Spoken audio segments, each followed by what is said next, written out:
Наше человечество прошло через огромные испытания, создало невероятные технологии и изобретения, но некоторые из них по одной или другой причине остались скрыты. Мы знаем о невероятном Тесле и свободной энергии, Леонардо да Винчи и его гениальном уме, Альберте Эйнштейне и так далее. Но из-за доминирования церкви в то время многие вещи оставались скрытыми от большинства людей и тщательно контролировались немногими избранными. Сегодня я расскажу вам об одном из этих скрытых и забытых изобретений. Я расскажу, что известно, что осталось скрытым, и каждый сам сможет решить, во что верить. Прежде чем мы продолжим с видео, нажмите лайк, чтобы поддержать нас, и также подпишитесь с колокольчиком, чтобы не пропускать видео каждую неделю. Знаю, что вы ждете скрытую реальность с огромным нетерпением, так что таким образом вы очень помогаете и мне. Как вы хорошо знаете, я читаю все комментарии, так что оставляйте внизу в комментариях темы для следующих эпизодов, которые вы хотите, чтобы мы рассмотрели и обсудили, потому что это и есть идея всей серии. Что бы вы делали, если бы у вас было устройство, с помощью которого можно смотреть прошлое и будущее? Заглянуть во все эти легендарные битвы, походы и события, сформировавшие нас как цивилизацию. Итак, история, которую рассказывает итальянский священник-отец Пеллегрино Эрнетти в 60-е годы прошлого века, рассказывает именно о таком устройстве. Он родился в 1926 году, а в середине 20 века Эрнетти преподавал архаичную музыку в Венецианском университете. Одной из проблем, которыми он занимался, была ритмика этой музыки. Одной из его мечт было услышать в оригинале знаменитую оперу «Тиеста», которая произвела фурор в Риме в 169 году до нашей эры. Возможно, именно это, вместе с дружбой с многими физиками, побуждает его заняться своим изобретением, особенно после того, как он хорошо осведомлен о существовании акашических записей. Около 1952 года он собирает дюжину ученых и специалистов со всего мира, и очень медленно, полностью в секрете, разрабатывается новый вид аппарата. В 1972 он заявил в интервью римскому журналисту из газеты «Доменико дель Курьере» о изобретении хрониковизора. Устройство, которое позволяет не только слышать звуки и музыку прошлого, но и видеть картины и образы этих событий, включая видение и слышание разговоров людей. Он смог услышать оперу своей мечты. А еще более интересно то, что однажды он видит свой аппарат, планирующий ограбление, и сумел предупредить полицию. И угадайте, им удалось поймать воров. Легко можем спросить себя тогда, почему военные и политики не используют это, и каковы будут последствия от такого. Ну, очевидно, после того, как он выступил перед обществом, он был готов принять последствия этого своего решения. Некоторые верят, что это критический инструмент, благодаря которому Ватикан сохраняет свое влияние и власть на протяжении многих лет. Шокирующий момент наступает, когда отец Эрнетти делится тем, что он не только наблюдал и слышал события, но и сумел увидеть Христа и день, когда он был распят, и также смог его сфотографировать. Фотография слева, по их мнению, получена с использованием хронизора изображения, а справа очень похожее изображение, которое находится в церкви в Перудже. Также рассказывает, что видел разрушение Содома и Гоморры и другие крупные исторические события, такие как основание Рима в 753 году до нашей эры, видит Цицерона, Наполеона, Моисея и других значимых личностей. Французский священник Франсуа Шарль Антуан Брион – один из первых, кто узнал о хроновизоре. По его словам, он встретил отца Эрнетти в 60-е годы прошлого века, когда они вдвоем путешествовали по Гранд-каналу в Версале. Там двое начинают размышлять о Библии благодаря тому, что являются экспертами по древним языкам. Тогда отец заинтересовался, когда узнал, что существует машина, которая может ответить на все вопросы, связанные с Библией. Когда он спросил об устройстве, отец Эрнетти описал его как нечто, что функционирует подобно телевизору, но может настраиваться на прошлое и позволяет тебе слышать и видеть события из будущего, которые происходили в различные века.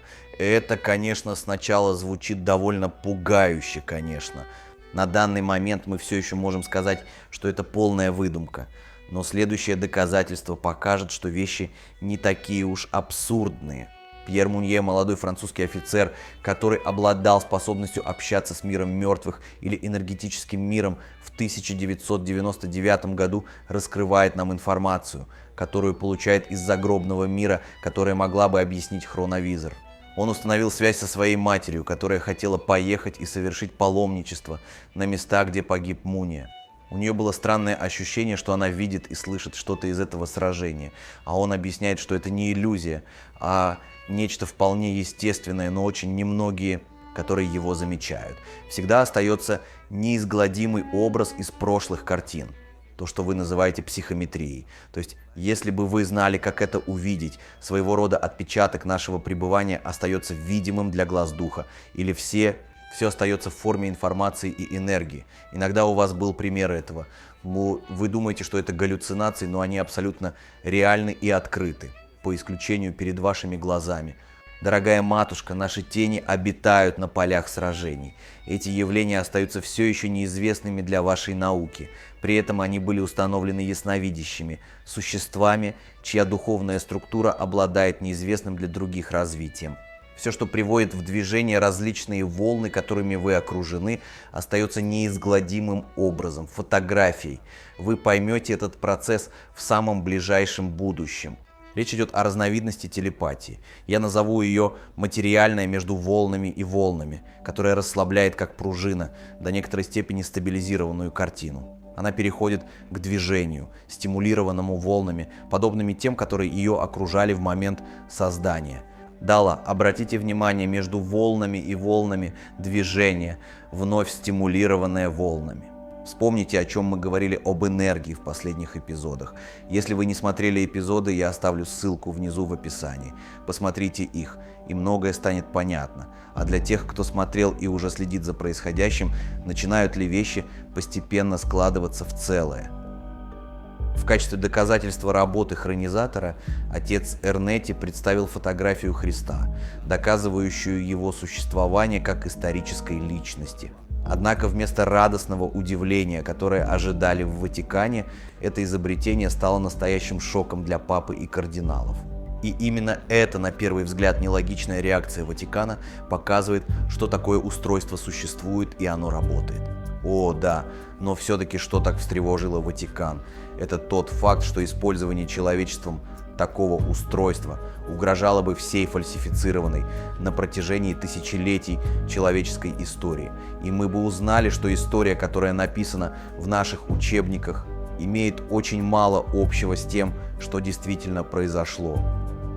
Конечно, Ватикан, который считают главным виновником фальсификации истории, не может допустить такого и поэтому приказывает демонтировать устройство под предлогом, что оно может быть использовано мафией или лидерами вроде Гитлера и Сталина для уничтожения человеческой цивилизации. Что касается хроновизора, первым о нем упоминает американский ученый Биард Споулдинг, который рассказал о нем своему другу австрийцу Петру Красу. По словам Споулдинга, он лично присутствовал на опытах с хроновизором и является одним из немногих людей, присутствовавших на известной горной проповеди Христа. И, конечно, открывшаяся возможность проверить соответствие слов Христа с текстами, приведенными в Евангелиях, не могла не вызвать серьезной озабоченности у ватиканских кардиналов, поэтому их решение относительно судьбы хроновизора было единодушным, конечно. Не случайно, что друг Эрнетти, французский священник Франсуа Брюн, который написал книгу «Хронопроекционный аппарат. Новая тайна Ватикана», отмечает, что сам изобретатель не возражает против решения Ватикана, поскольку хроновизор мог бы стать опасным оружием для нас и для официальной исторической науки. Конечно, считается, что это один из многих артефактов, которыми Ватикан владеет в своих строго секретных архивах, хранящих нашу историю. Но вопрос здесь немного иной. Может ли все это действительно уничтожить нашу цивилизацию? Или это уничтожит лишь возможную ложь и обман власти, создаваемую веками? Мы не можем знать, но это, безусловно, заставляет нас задуматься очень-очень серьезно. Однако, конечно, существуют и другие версии, которые предполагают, что отец Эрнетти и его команда решили добровольно демонтировать устройство, потому что оно могло быть настроено в любое время и в любом месте в прошлом, и, попав в неправильные руки, могло бы создать самую страшную диктатуру, которую мир когда-либо видел. Интересно, перед смертью отца Эрнетти в апреле 1894 года он пишет письмо, в котором настаивает, что устройство реально, а не вымысел, как многие считают. Он говорит, что предположительное изображение Христа на кресте, которое хронизатор запечатлел, является... Фотография, которая показывала измученное лицо бородатого мужчины, устремившего взгляд в небо, является подлинной. Хотя некоторые критики утверждают, что изображение является репродукцией статуи Иисуса, находящейся в одной церкви в Перудже. Именно эту фотографию я показал вам ранее. Критики утверждают, что предполагаемый текст оперной пьесы, которую машина смогла наблюдать, включал латинские слова, которые не существовали во времена ее создания.